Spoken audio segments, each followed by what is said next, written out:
Dear student, यदि आप class 10th में हैं और अच्छे से अच्छे नंबर लाना चाहते हैं तो देखिए आज मैं जिस चैप्टर लेके आया हूँ वो सबसे इंपॉर्टेंट चैप्टर, ये मैं नहीं कर रहा हूँ स्टूडेंट, आप देखिए ये लिखा गया है कि गणितीय विशेषज्ञ हैं उनके द्वारा ये कहा गया है कि जो समांतर श्रेणी चैप्टर है वो कक्षा 10 के लिए बेहद इंपॉर्टेंट होता है और इसी में से क्या होते हैं, सबसे अधिक क्या होते हैं क्वेश्चन आपको आते हैं। तो इस वीडियो में मैं क्या आपको बताऊँगा, पहले ही आपको स्क्रीन पर दिखा देता हूँ। अगर मेरा दावा स्टूडेंट यदि इस वीडियो को देख लेते हैं तो जो चैप्टर नंबर 5 है जो सबसे इंपॉर्टेंट है उसमें का एक भी क्वेश्चन आपसे छूटेगा नहीं। आप जानते हैं कि मैं एक एक क्वेश्चन का आपको सॉल्यूशन देता हूं। मैं क्या करता हूं, यहाँ पे आपको पढ़ाता नहीं हूं, मैं आपको सिखाता हूं ताकि आपके किसी प्रकार का कोई दिक्कत ना हो। आपको कोई भी ऐसा चैनल नहीं मिलेगा जहां पे एकदम डीप नॉलेज मतलब क्या क्या उसका बेसिक भी बताया जाए और एक एक क्वेश्चन का सोल्यूशन बताया जाए। और मैं सीरियल वाइज से मैंने क्या किया है, चैप्टर नंबर 1 से लेकर चैप्टर नंबर 4 तक क्या क्या एक एक क्वेश्चन का सोल्यूशन आपको बताया है। आपने अगर डिमांड किया तो मैंने फिर से उस पर क्या किया, दोबारा वीडियो बना के कहीं ना कहीं आपको दिया है।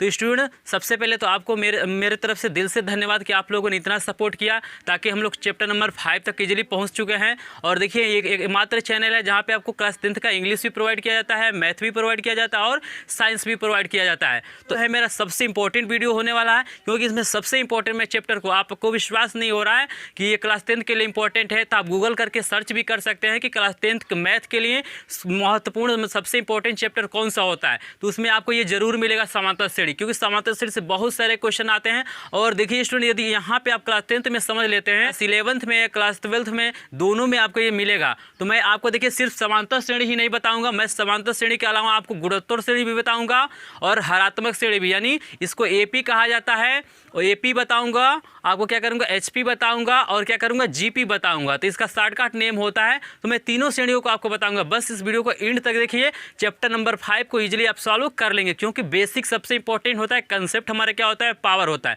तो चलिए स्टूडेंट, आपके विश्वास से मैं आज तक आपको चैप्टर नंबर 4 तक का वीडियो प्रोवाइड कर पाया हूं और चलिए मैं क्या करता हूं, चैप्टर नंबर 5 को भी स्टार्ट करता हूं।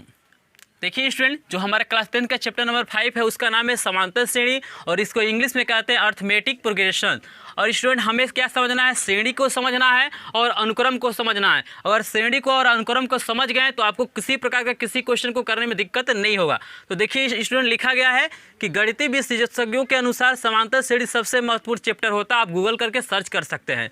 फिर देखिए अनुक्रम हमें समझना है, तो श्रेणी भी मैं बताऊंगा इसी वीडियो में और अनुक्रम भी बताऊंगा। उस कितने प्रकार का होता है मैं ये भी दिखाऊंगा। तो देखिए स्टूडेंट, अनुक्रम को हम कहते हैं सीक्वेंस कहते हैं। परिभाषा देखिए, डिफिनेशन क्या है कि जब संख्याएं एक विशेष रूप से सजी होती हैं तो उसे अनुक्रम कहता है। ये विशेष नियमों का पालन करती है, यानी जो अनुक्रम होता है वो क्या करता है, किसी विशेष नियम का क्या करता है, पालन करता है और एक सेटिंग्स है, यानी एक सेट के रूप में क्या होती है, वे सजी होती है। जैसे एग्जांपल देख सकते हैं, यहाँ 2 लिखा गया है, 4 लिखा गया है, 6 लिखा गया है, 8। यहाँ पे आपको कौन सा नियम नजर आ रहा है, तो देख रहे हैं यहाँ पे क्या किया है, 2 मतलब ऐड किया गया, मतलब उसका क्या किया गया, 2 गुना किया गया है। ऐसे इजिली समझ सकते हैं। या तो ऐसे समझ सकते हैं कि सब में अगली संख्या को निकालने के लिए क्या किया गया है, उसमें 2 जोड़ा गया है। उनका जो अंतर आ रहा है जिसे हम लोग सर्वांतर कहते हैं, उसको हम लोग क्या क्या है, यहाँ पे 2 है। यहाँ देखिए स्टूडेंट, यहाँ पे भी क्या किया गया, 5, 5 के बाद 7 है, 7 के बाद से क्या है, 9 है। इसमें क्या किया है, यानी 2 क्या किया गया है, सब में जोड़ के अगला पद। यानी देखिए जो हमारा अनुक्रम होता है उसके अगले पद को हम बता सकते हैं। कैसे बता सकते हैं, क्योंकि विशेष नियमों का पालन करते हैं। जैसे यहाँ पे 2 है तो उसके बाद 4 आया है, तो 4 में 2 जोड़ा गया 6 आया है, फिर 6 में 2 जोड़ा गया 8 आया है। तो इसके आगे भी बता सकते हैं, 8 में 2 जोड़ेंगे 10 होगा, 12 होगा, 14 होगा, 16 होगा। इसके आगे वाला संख्या को हम लोग निकाल सकते हैं। इसमें भी हम क्या करें, 9 है, 9 में 2 जोड़ेंगे 11 होगा, 11 में 2 जोड़ेंगे 13 हो जाएगा। इसलिए आपको समझ में आ गया होगा स्टूडेंट कि अनुक्रम क्या होता है। अब हमें समझना है कि अनुक्रम कितने प्रकार का होता है। तो देखिए जो अनुक्रम होता है, गणित में अनुक्रम 2 ही प्रकार के होते हैं। एक होता है परिमित होता है, एक होता है हमारा अपरिमित। तो देखिए परिमित अनुक्रम और अपरिमित अनुक्रम स्टूडेंट समझिए। तो लिखा गया ऐसा अनुक्रम जिसमें पदों की संख्या सीमित हो। सीमित का मतलब एक निश्चित हो, मतलब ये जो अनुक्रम है यहाँ से यहाँ तक ही होगा। तो मतलब जिसकी संख्या क्या हो, लिमिट हो, एक निश्चित हो, सीमित हो, वही हमारा क्या कहलाता है, परिमित अनुक्रम कहलाता है। यहाँ देखिए इसे संगत अनुक्रम भी कहा जाता है। इसका एक और नाम है संगत अनुक्रम। फिर देखिए स्टूडेंट एग्जाम्पल में देखिए, जैसे 2, 3, 4, यानी ये विशेष नियमों का पालन कर रहा है कि नहीं कर रहा है। तो देखिए 2 में 1 जोड़ा गया, 3, 3 में 1 जोड़ा गया, 4, 4 में 1 जोड़ेंगे तो 5। ऐसे उसके आगे वाली श्रेणी को हम बना सकते हैं। लेकिन ये देखिए 2 से ये क्या है, 30 तक ही हैं। नहीं, इसका एक लिमिट है। जैसे यहाँ देखिए हमने डैश डैश किया है तो यहाँ पे अनलिमिटेड है, अपरिमित है, लेकिन यहाँ पे हमारा क्या है, यहाँ पे निश्चित हो जाए। जैसे देखिए यहाँ 2 से स्टार्ट हुआ और 30 तक यहाँ जाके खत्म हो गया। उसी प्रकार यहाँ देखिए इसको क्या किया गया, 3 जोड़ा गया है। तो देखिए 2 3 में 3 जोड़े हैं तो 5 में 3 जोड़ेंगे तो आपका 8 हो जाएगा, 8 में 3 जोड़ेंगे तो 11 हो जाएगा। तो ये भी जो हमारा अनुक्रम है स्टूडेंट देखिए 2 से लेकर 17 तक ही है, ये भी परिमित है। इजीली आप समझ गए होंगे कि परिमित क्या होता है।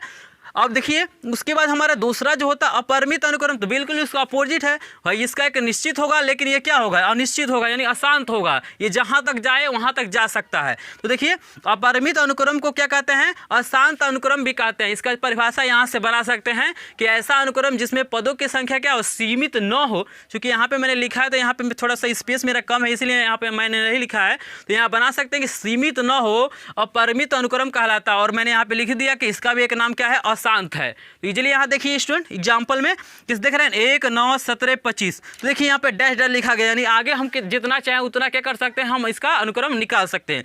इसमें भी क्या कर सकते हैं, निकाल सकते हैं। ये भी क्या हो रही है, विशेष नियमों का क्या कर रही है, पालन करती हैं। ऐसे स्टूडेंट इजीली आपको अनुक्रम तो बिल्कुल समझ में आ गए होंगे। तो चलिए इसके बाद हम देखते हैं श्रेणी क्या होता है और श्रेणी कितने प्रकार का होता है। मैं इसमें बताऊंगा गुणोत्तर श्रेणी क्या होता है, समांतर श्रेणी क्या होता है और हरात्मक श्रेणी क्या होता है, ताकि इजीली आपको इंटर क्लासों में जाने पे क्या हो, कोई दिक्कत न हो। तो चलिए देखते हैं इसके बाद से श्रेणी को। देखिए श्रेणी की जो परिभाषा है वो क्या लिखा गया है, समांतर श्रेणी भी एक प्रकार का अनुक्रम ही होता है। यानी जो श्रेणी होता है वो भी क्या है, अनुक्रम ही है।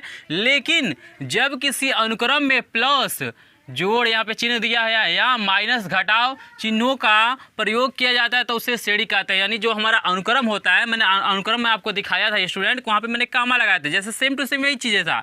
जैसे वहाँ पे मैंने इसको लिखा था, जैसे 1 3 5 7 ऐसे कामा करके मैंने लिखा था। तो अनुक्रम में क्या होता है, किसी प्रकार का क्या होता है, यहाँ पे चिन्ह नहीं होता है। लेकिन जो श्रेणी होती है स्टूडेंट, वहाँ पे क्या होता है, इसमें बीच में प्लस होगा, नहीं तो क्या होगा, माइनस होगा। तो इसलिए आप समझ गए कि श्रेणी क्या होता है। कि श्रेणी वह है कि जिस अनुक्रम में क्या किया जाता है, किसी विशेष चिन्ह का प्रयोग किया जाता है, यानी प्लस का किया जाए या माइनस का किया जाता है, तो उसे ही हम क्या कहते हैं, श्रेणी कहते हैं। और देखिए स्टूडेंट यहाँ पे श्रेणी देखिए, श्रेणी के प्रकार यहाँ पे नेक्स्ट है हमारा श्रेणी के प्रकार। तो कह रहा है विशेषज्ञों द्वारा श्रेणी को प्रमुख 3 भागों में बांटा गया है। तीनों भागों में कौन कौन सा है, तो एक समांतर श्रेणी है, एक गुणोत्तर श्रेणी है और एक है हरात्मक श्रेणी। तो देखिए समांतर श्रेणी का जो हमारा इंग्लिश होता है अर्थमेटिक प्रोग्रेशन होता है। गुणोत्तर श्रेणी का स्टूडेंट क्या होता है, जियोमेट्रिक प्रोग्रेशन होता है। और हरात्मक का होता है हार्मोनिक प्रोग्रेशन। तो इसको देखिए, ये आप याद रखिए क्योंकि शॉर्टकट में ही इसको अधिक लोग मतलब बताते हैं। जैसे एपी क्या है, जीपी क्या है, एचपी क्या है। तो समांतर श्रेणी को एपी बोलते हैं शॉर्ट में, और गुणोत्तर श्रेणी को आप जीपी बोलेंगे, और हरात्मक श्रेणी को आप क्या बोलेंगे, एचपी बोलेंगे। तो यहाँ पे हिंदुस्तान पेट्रोलियम से नहीं मतलब है स्टूडेंट, यहाँ पे किससे मतलब हमको, हरात्मक श्रेणी से, यानी हार्मोनिक प्रोग्रेशन से मतलब है। तो चलिए स्टूडेंट इसको समझने के बाद सब चलिए हम देखते हैं, इस तीनों को देख लेते हैं, इनकी परिभाषा क्या होगा और इनका डीप नॉलेज भी हम लोग लेंगे, इसमें क्या होता है, तो कौन सा इसमें नियम काम करता है ताकि उसे हम श्रेणी कहेंगे, और कौन सा इसमें नियम काम करेगा कि समांतर श्रेणी होगा, कब क्या होगा हमारा गुणोत्तर श्रेणी होगा, और कब हरात्मक श्रेणी। तो देखिए ये दोनों आपको समझना बहुत जरूरी है, समांतर श्रेणी और गुणोत्तर श्रेणी। तो देखिए गुणोत्तर श्रेणी का तो यहाँ पे आपके किताब में कहीं भी परिभाषा नहीं दिया है, लेकिन उससे रिलेटेड आपको क्वेश्चन दिया हुआ है। जैसे आप स्क्रीन पर देख सकते हैं, क्वेश्चन मैं दिखा रहा हूँ, ये क्लास 10th का बायोलॉजी प्रकाशन से ये क्वेश्चन दिया गया है। मैं एक एक क्वेश्चन का आपको सोल्यूशन दूंगा, आपको कहीं भटकने की जरूरत नहीं, और बिल्कुल फ्री में। और यहाँ पे दिसंबर से आपको क्या किया जाए, लाइव मैं क्या करूँगा, आपको अनसॉल्व कराऊंगा। तो इसीलिए चैनल को सब्सक्राइब कर लीजिए, ताकि जब भी मैं अनसॉल्व कराऊं तो आपका ये क्या हो जाए, अनसॉल्व छूटे नहीं। यदि अनसॉल्व कर लेते हैं तो किसी प्रकार का प्रश्न आएगा, आपको कोई दिक्कत नहीं होगा। तो मैं कोशिश करूंगा कि इंग्लिश का भी अनसॉल्व हो जाए, मैथ का भी हो जाए और साइंस का भी हो जाए। तो सबसे पहले मैं मैथ का कराऊंगा, यदि आप लोगों का सपोर्ट रहा तो इंग्लिश और साइंस का भी मैं करा दूंगा। तो चलिए देख लेते हैं तीनों को, जो नियम इसमें है, क्या इसके फार्मूले हैं, उस सारी चीज़ों को हम लोग समझते हैं। अगर चैनल पर नए हैं तो जरूर सब्सक्राइब कर लीजिए। चलिए हमने अनुक्रम को इजीली समझ लिया है, श्रेणी को इजीली समझ लिया है, अब हमें समझना है समांतर श्रेणी, गुणोत्तर श्रेणी, और हमें क्या समझना है, हरात्मक श्रेणी। तो चलिए एक एक करके क्या करते हैं, उसका डिफिनेशन देखते हैं, एग्जाम्पल देखते हैं और उसका प्रूफ भी देख लेते हैं। नेक्स्ट वीडियो मेरा आएगा, इसके जो भी फार्मूले हैं समांतर श्रेणी से रिलेटेड जितने भी फार्मूले हैं, सभी फार्मूलों को मैं क्या करूँगा, उसमें डिस्कशन करूँगा। मैं उसी में बताऊँगा आपको सर्वांतर क्या होता है, थोड़ा सा यहाँ मैं सर्वांतर को आपको बताऊँगा। तो चलिए देखते हैं। तो पहला स्टूडेंट हमारा है समांतर श्रेणी, जिसे हम लोग एपी कहते हैं। कह रहे संख्याओं की ऐसी सूची जिसमें प्रत्येक पद अपने पद में एक निश्चित संख्या जोड़ने से प्राप्त होती है वह एपी कहलाती है, यानी समांतर श्रेणी कहलाती है। या ऐसे भी कह सकते हैं कि ऐसी श्रेणी जिसमें सर्वांतर क्या होता है, बराबर होता है, जिसमें प्रत्येक पद का जो सर्वांतर निकालते हो बराबर आता है, तो हमारा क्या कहलाता है, एपी में कहलाता है। जैसे एग्जांपल देख सकते हैं, आपको दिया गया है 4 7 10 13 16, तो इसमें क्या जोड़ा गया है, देखिए 4 में 3 जोड़े तो 7 हुआ है, 7 में 3 जोड़े हैं तो 10, यानी इसमें जो हम संख्या जोड़े वो हमारा क्या है, 3 जोड़ा गया है। यहाँ देखिए 2 में 3 जोड़े हैं तो 5 हुआ है, 5 में 3 जोड़े हैं तो 8 हुआ है, और 8 में 3 जोड़ा गया तो 11। यहाँ भी स्टूडेंट क्या जोड़ा गया है, 3 जोड़ा गया है। यहाँ देखिए इसमें क्या जोड़ा गया है, तो यहाँ भी देखिए आपको 3 ही जोड़ा गया है।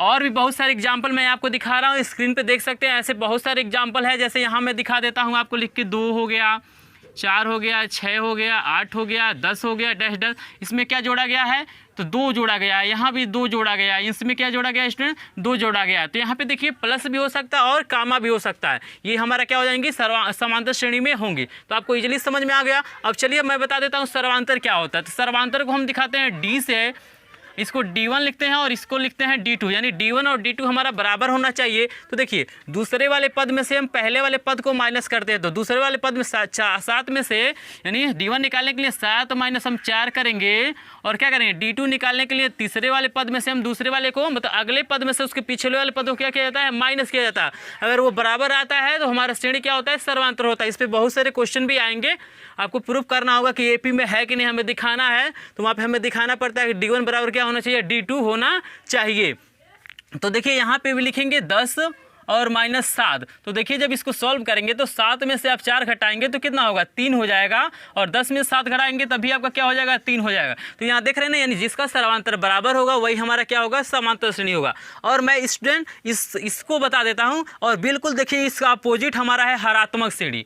तो मैं इसको बता रहा हूँ, लास्ट में गुणोत्तर श्रेणी को बताऊंगा। तो कह रहे ऐसी श्रेणी जिसमें प्रत्येक पद का व्युत्क्रम करने के पश्चात वह समांतर श्रेणी में बदल जाता है, उसे ही हम क्या कहते हैं, हरात्मक श्रेणी कहते हैं। तो देखिए स्टूडेंट हमें दिया है 1/10, 1/20, 1/30, 1/40। तो यानी हमें बटे के रूप में लिखा है। यदि हम इसका उल्टा करें तो व्युत्क्रम करके मतलब 1 बटे में, तो यानी हमारा क्या हो जाएगा, 10, 20, 30, 40 डैश डैश करके हो जाएगा। तो ये बताइए हमारा समांतर श्रेणी में है कि नहीं, यानी सब में क्या किया गया, 10 10 जोड़ा गया है कि अगला संख्या हमारा क्या हुआ है, मिला है। यानी इसका अपोजिट यदि करें हम, अगर वो समांतर श्रेणी में आ जाता है, उसमें सर्वांतर बराबर आ जाए, तो वही हमारा क्या होता है, हरात्मक श्रेणी होता है। इजीली आप समझ गए होंगे, इसमें कोई डाउट नहीं होगा। अगर वीडियो पसंद आता है तो वीडियो को प्लीज़ लाइक कीजिएगा। तो चलिए नेक्स्ट देखते हैं गुणोत्तर श्रेणी। तो गुणोत्तर श्रेणी देख लीजिए, ऐसी श्रेणी जिसमें उसके पूर्ववर्ती पद का अनुपात हमेशा क्या रहता है, अचर रहता है, यानी इसमें अनुपात देखा जाता है। यहाँ पे क्या करना है, इसका उल्टा देख लेना, ये समांतर श्रेणी होना चाहिए। और समांतर श्रेणी को इजीली आप समझ गए, सर्वांतर बराबर होना चाहिए। और यहाँ पे बिल्कुल वैसे है कि यदि दूसरे वाले पद में अगर पहले वाले पद से भाग करते हैं, अनुपात का मतलब भाग ही होता है। जैसे मैं यहाँ पे आपको दिखा देता हूँ, इसलिए हमारा गुणोत्तर श्रेणी में है कि नहीं है। तो देखिए यदि हम 4 से 2 में भाग करें तो ये अनुपात हो गया कि नहीं, 4/2 हमारा अनुपात हो गया। 4/2 को ही हम स्टूडेंट क्या लिखते हैं, 4:2, यानी जो बट्टे में संख्याएं होती हैं उसे ही अनुपात लिखते हैं। यानी कहीं लिखा गया है 2:3, तो इसको हम लिख सकते हैं इजीली 2/3। आपको ये याद रखना चाहिए। तो देखिए इसको 4/2 हमारा बराबर आना चाहिए स्टूडेंट 8/4 के। तो आएगा कि नहीं है, 2, देखिए 2 दूना हमारा कितना हो जाएगा, 4, और 4 दूना क्या हो जाएगा, 8। तो जो अनुपात है वो बराबर आ रहा है कि नहीं। आगे भी हल कर सकते हैं, जैसे 16 को 8 से भाग करेंगे तो हमारा क्या हो जाएगा, 2 आएगा। उसी प्रकार इसको मैं दिखा दे रहा हूँ। यहाँ देखिए स्टूडेंट बाई मिस्टेक यहाँ पे 1 लिखा गया था, यहाँ पे इजीली मैं समझा दे रहा हूँ। देखिए हम दूसरे वाले में क्या करते हैं, यानी 5/3 में हमें भाग करना है 5/2 से, और स्टूडेंट बराबर होना चाहिए। यानी जो तीसरा वाला पद है, मतलब अगले वाले पद में उसके पिछले वाले से आपको भाग करना है, तभी अनुपात निकलेगा। उसी प्रकार इसमें क्या था, इसके अगले वाले पद में हमें क्या करना है, उसके पिछले वाले पद को माइनस करना है। अगले वाले पद से पिछले वाले पद को क्या करना है, हमें माइनस करना है। तो यहाँ देखिए 5/4 में हम क्या करेंगे, यहाँ 5/3 से भाग करेंगे। तो देखिए यहाँ 2 घाट है, यानी जैसे भाग जब होता है, यानी आपका फार्मूला एक होता है घातांक का, A पर m बटे A पर m बराबर होता है A पर m - n। यानी जब क्या होता है, आधार एक ही हो तो हम घात को क्या करते हैं स्टूडेंट, माइनस कर लेते हैं, यदि भाग के रूप में, बटे के रूप में रहता है। तो बताइए 3 में से जब मतलब 3 में से 2 माइनस करेंगे तो 1 मिलेगा कि नहीं, यानी 5 मिलेगा। 5 पे 1 का मतलब आपका क्या होता है, 5 ही होता है। और 4 में से 3 माइनस करेंगे तो 5 हो जाएगा। यानी इजीली देख सकते हैं यहाँ पे बराबर आ जा रहा है। तो मुझे आशा है स्टूडेंट ये तीनों श्रेणी आप इजीली समझ लिए होंगे।